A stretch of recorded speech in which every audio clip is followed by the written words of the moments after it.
نبی کریم صلی الله علیه وسلم فرمایي چې کوم یو انسان سحر او ماښام دا کلمات دا دعا ووایي، مختصر جمله درته ښایمه، د ده به الله رب العالمین د ټولې ورځې یا د ټولې شپې ضامن او کفیل وګرځي. الله رب العالمین به د ده مشکلات هغه ختم کړي، د ده تکلیفونه حاجتونه به الله رب العالمین د ده ضرور پوره کړي. صحیح ده، مشکلات او پریشانۍ به الله رب العالمین د ده ختم کړي او په سختو کې به الله رب العالمین د ته اساني پیدا کړي. او په یو بل روایت کې راځي چې نبی کریم صلی الله علیه وسلم فرمایل چې کم یو انسان د جمعې په ورځ باندې د سحر د مانځه نه مخکې دا آیاتونه دا 3 پیرې ووایي، الله رب العالمین به د ده ټول ګناهونه الله رب العالمین ده ته معاف کړي. څومره واړه صغیره ګناهونه دي الله رب العالمین به ده ته معاف کړي.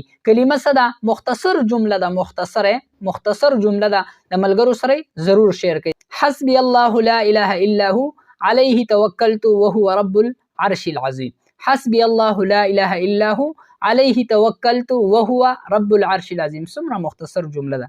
الله ډیر غنی او ډیر مهربان ذات دی، زما عزتمندو، ډیر لوی کامل اجر او ثواب په مختصر چیز باندې ورکوي. د هغه نه څوک تپوس کولو والا نشته دی. صحیح ده، ویډیو به د ملګرو سره ضرور شیر کوئ. صحیح ده. السلام علیکم ورحمة الله وبرکاته.